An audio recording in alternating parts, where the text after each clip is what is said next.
নমস্কাৰ আজি মই সমান্তৰ প্ৰগতিৰ অধ্যায়টোৰ দ্বিতীয় খণ্ডটোলৈ আগবাঢ়িছোঁ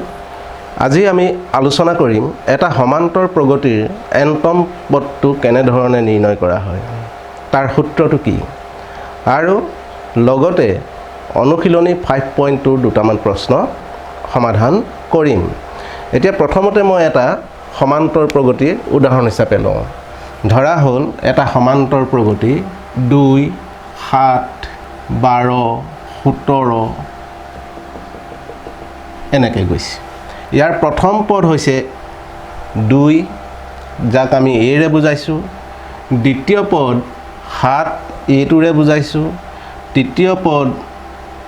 12 a3 আৰু চতুৰ্থ পদ হৈছে 17 এটো a4 ইয়াৰ সাধাৰণ অন্তৰটো হ'ব d = a2 minus a যিকোনো এটা বিয়োগ কৰিলে হ'ব a4 minus a3 কৰিলেও হ'ব পাম কিমান 7 minus 2 =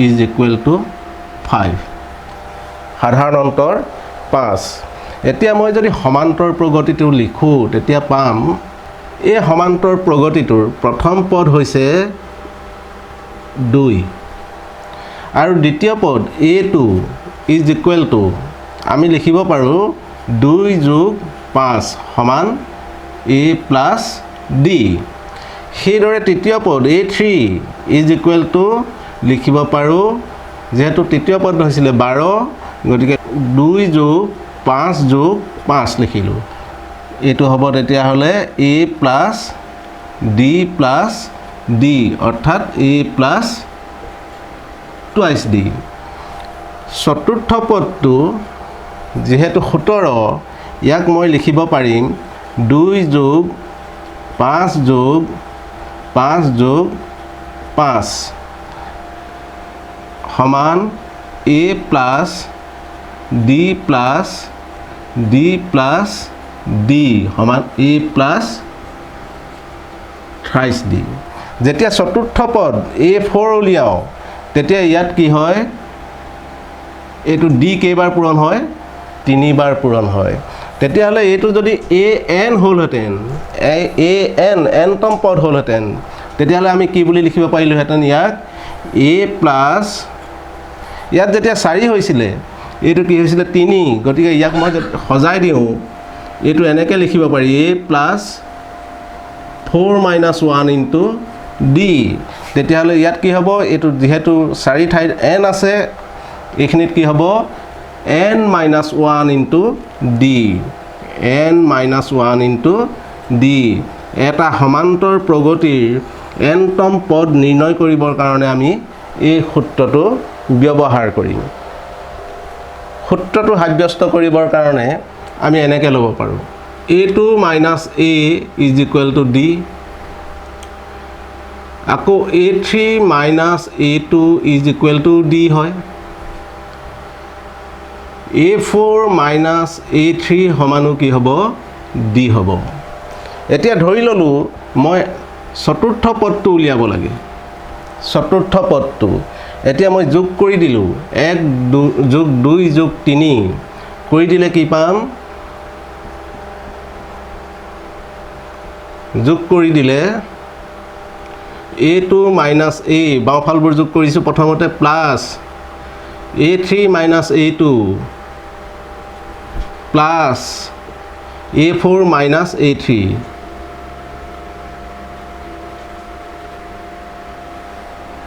সমান d + d + d এতিয়া দেখিছো a2 - a2 এই দুটা কেনসেল হল a3 কেনসেল হল থাকিলে কিমান a4 - a a4 - a এইফালে কেইটা d কেইটা আছে 3টা গতিকে এইটো হ'ব thrice d এতিয়া a4 সমান a টো ইফালে লৈ গলো a + thrice d তেতিয়া হলে মই ইয়াকে সজাই লিখিব পাৰো a প্লাস যেহেতু এটো চতুৰ্থ পদ চাৰিতম পদ গতিকে এটো কি হ'ব 4 - 1 * d ধৰি ল'লোঁ এইটো 4 নহয় 4 ঠাইত n হ'লহেঁতেন তেতিয়াহ'লে an is equal to a plus 4 ঠাইত কি বহিলেহেঁতেন 4 ঠাইত যিহেতু ইয়াত n বহিছে ইয়াত কি হ'ব n minus 1 ইনটু d এইটোৱে হৈছে এটা সমান্তৰ প্ৰগতিৰ nতম পদ নিৰ্ণয় কৰাৰ সূত্ৰ আমি এই সূত্ৰটো মনত ৰাখিম এই সূত্ৰটো মনত ৰাখিলেই আমি 5.2 অনুশীলনী প্ৰশ্নখিনিৰ উত্তৰ কৰিব পাৰিম অনুশীলনী 5.2 ৰ মই 2 নম্বৰ প্ৰশ্নটো লৈছোঁ ইয়াত দিয়া আছে 10 7 4 এই সমান্তৰ প্ৰগতিটোৰ 30তম পদটো 4টা দিয়া আছে ইয়াত কোনটো শুদ্ধ হ'ব বাছিবলৈ দিছে a 97 b 77 c -77 d -87 আমি এটো উলিয়াবৰ বাবে প্ৰগতিটো আমি লিখি ললোঁ সমাধান আমাক দিয়া আছে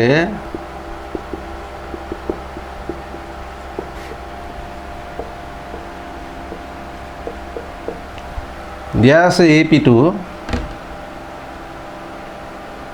10 7 4 এনেধৰণে এতিয়া আমি প্ৰথমতে ইয়াত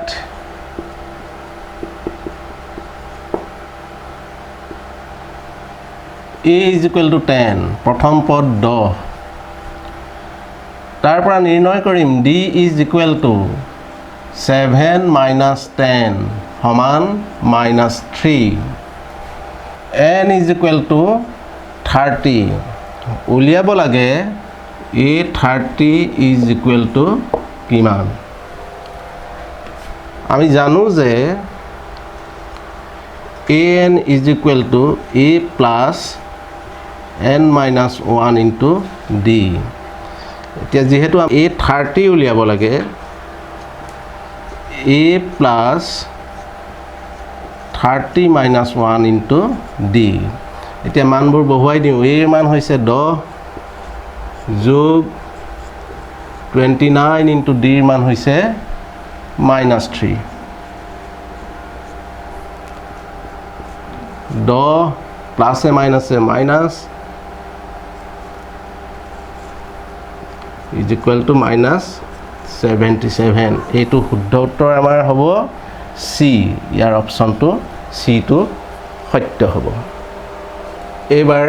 3 ৰ 1 টো কৰিবলৈ লৈছো খালিত বাকচত লুপ্ত পদসমূহ নিৰ্ণয় কৰা ইয়াত আমাক দিয়া আছে a is equal to 2 আৰু a3 is equal to 26 আমি a2 টো উলিয়াব লাগে a2 is equal to কিমান আমি d2 জানিলেই a2 টো জানিম a plus d সমান a2 হ'ব গতিকে আমি a3 ৰ পৰা আহো a3 is equal to 26 আমাক যেটো দিয়া আছে a2 ৰ পৰা d উলিয়াম d উলিয়াই প্লানি a প্ৰথম পদৰ লগত d টো যোগ কৰি দিম এটো খালি ঠাইত হ'ব a3 a plus 3 minus 1 into d is equal to 26 এতিয়া মানবোৰ বহুৱাই দিওঁ a মান 2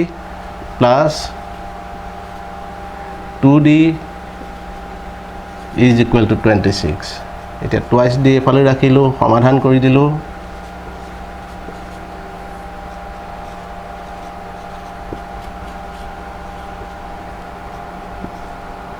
d মানটো ওলালে গৈ 12 এটাকে a2 আমাৰ খালি বাকচত a2 লাগিব a2 সমান a plus d এৰ মানটো যেহেতু 2 লগত d মানটো ওলালে 12 যোগ কৰি দিলো এটো হ'ব 14 তেতিয়া হলে খালি ঠাইত বহিব 14 ইয়াৰে 2 নম্বৰটো কৰি দেখুৱাবলৈ লৈছো এটোত যেটো দিয়া আছে ইয়াত আমাক প্ৰথম পদ দিয়া হোৱা নাই দ্বিতীয় পদ দিছে তৃতীয় পদ দিয়া নাই চতুৰ্থ পদ দিছে আমি ইয়াত a আৰু d দুইটা উলিয়াব লাগিব a আৰু d উলিয়াবৰ কাৰণে আমি সহায় লম a2 আৰু a4 ইয়াত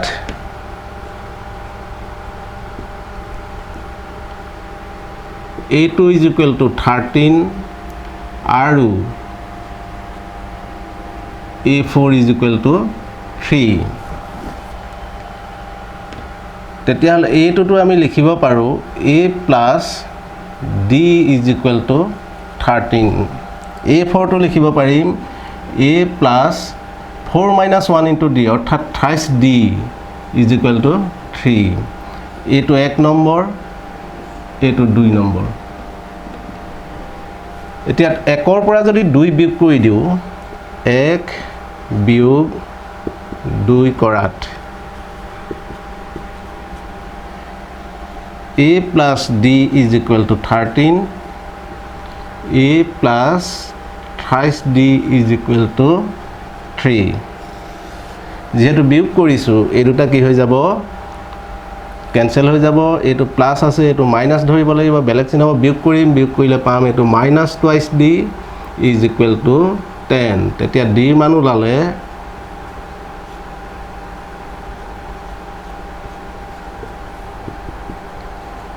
-5 d মান -5 ওলালে এতিয়া d মানটো যদি মই 1ত বহুৱাই দিওঁ a মান ওলাব